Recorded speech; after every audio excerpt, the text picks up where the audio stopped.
hate having sensitive teeth. What does a strawberry have to do with sensitive teeth?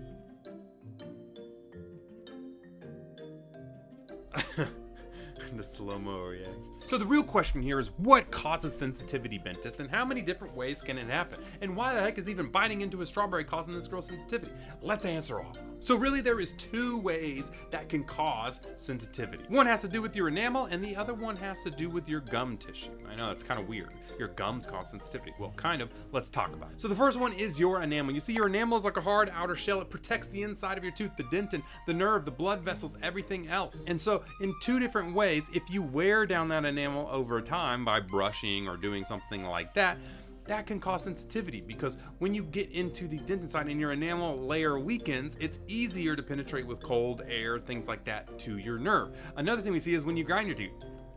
And that's more than likely what's happening here, because those are normally people that bite into things and get sensitivity, is because they've worn down the edges of their teeth so much from grinding that now they have sensitivity on the edges of your teeth. And that's actually something that I've got. Now, the last thing with enamel is if you use something like whitening strips. You see, we have all these little tiny holes in our teeth. And when you use whitening strips, it dissolves all those little organic plugs that cause those holes to be closed. And so when you do that, yes, you can get whitening into the teeth and it whitens really good, but it also allows air and water to pass through and actually hit your nerve, causing it to be sensitive. Now with whitening and stuff like that, it goes away after a couple days, but when you really wear down your enamel, that can last a really long time. And the other way is actually your gum tissue. And it's not necessarily your gum tissue, but what it covers. So if you don't take care of your teeth, you don't floss very good, and you let your gums get all puffy and red, your bone will actually dissolve and your gums will actually recede back with it. And when your gums recede back, what is showing is your roots. The roots of your teeth start to show.